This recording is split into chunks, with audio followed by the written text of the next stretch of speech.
So, our first myth is talking around that our people know what quality is. And I find that one of the most common myths, that if you go from person to person, I mean, quality means very different things to all of us. And we've all had our personal experiences with it.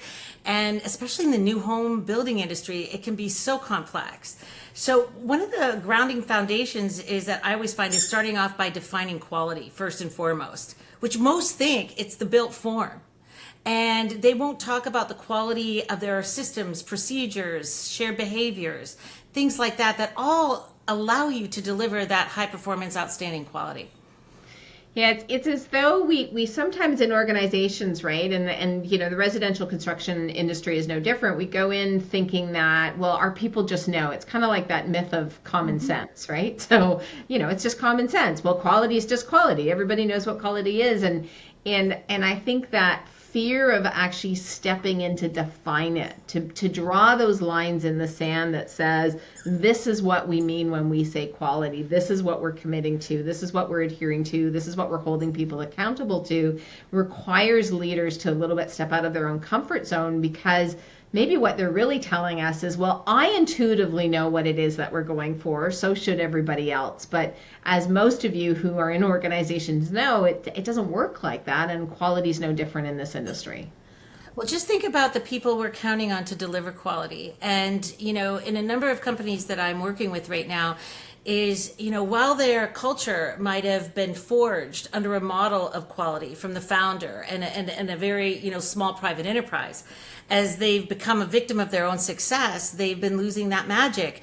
And when you start trying to pinpoint down, often it'll be the genesis of the vision of quality has somehow gotten diluted, because you've got people coming from all these different places and spaces, but understand quality very differently than what the president or that the leadership team may have envisioned for quality for that specific organization. So first principles is always first starting off with what do you understand to be quality, and making sure the entire organization understands that. Because it's not one department, is it, Heather? Like, we've seen that too.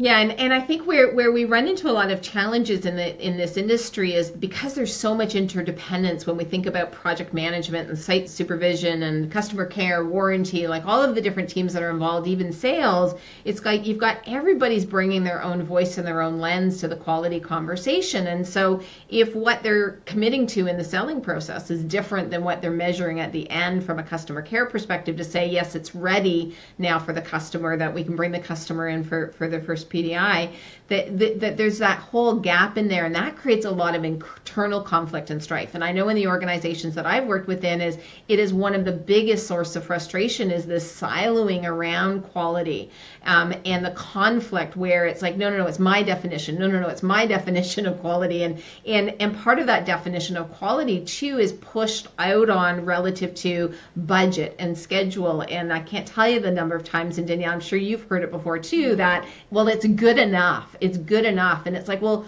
who's deciding it's good enough? Is it good enough isn't good enough when they expected something better. And like you said, I find that interesting, because they'll often look at sales, project management, and customer experience. But when you even think of an organizational design where its quality is the intention you bring to everything, and even down to how quick the trades are getting paid out of accounting, or all those details matter, because if you have happy trades, they make happy homes, and happy employees make happy homeowners. And a number of these, let's call them, less, I always find it's like they tend to interpret quality through physical construction only. And I think you hinted at something there when it's not, whose definition is it? It can be a qualitative definition, but backed by KPIs, measurable, standards that we're able to look at and say, okay, when we perform to these KPIs, we were able to have an outstanding customer experience. So our best predictors internally, when we do this in this way, gets this outcome, which is what we're looking for and what we're defining as high performance, whatever size the organization is, or however they're planning on growing. I was mentioning to you the other day, two very different clients, but it's almost the same approach. It comes back to what's your quality model. One wants to grow bigger volume and build at scale, and the other one wants to take what they're doing, stay at the same, 500 plus homes they're building every year, but get that greater profitability and growth in terms of the level of quality and the level of experience they're delivering. So two very different organizations with two, very different growth objectives, but I'm going to say their best bang for their dollar is coming back to looking at quality, intentional quality throughout their process. Yeah, and we can't emphasize enough, if you're in this industry, you know that the costs around quality, right? It's like what it costs when the quality is not there, when we don't get it right the first time, when we have to go in and fix deficiencies, where we've set an expectation in the minds of the customer that isn't aligned with what everybody else is aiming to produce, and then we have these satisfaction gaps that we have to deal with and resolve at the end of the day. We understand the significant role that quality and quality management plays in terms of cost, in terms of schedule, and also in terms of customer satisfaction, and really giving customers that experience that allows you to support and drive your brand. So if you're interested in learning more, if you are struggling with quality management within your residential construction industry, reach out, check out our guide on the 5 myths about quality in this industry, or reach out to either one of us to have a conversation. We look forward to hearing from you soon. Absolutely. And there are more than 5, but 5 are the biggest ones we started off with. Anyway, I think, thank you, Heather. It was so good to see you today. Great. Thanks, Danielle.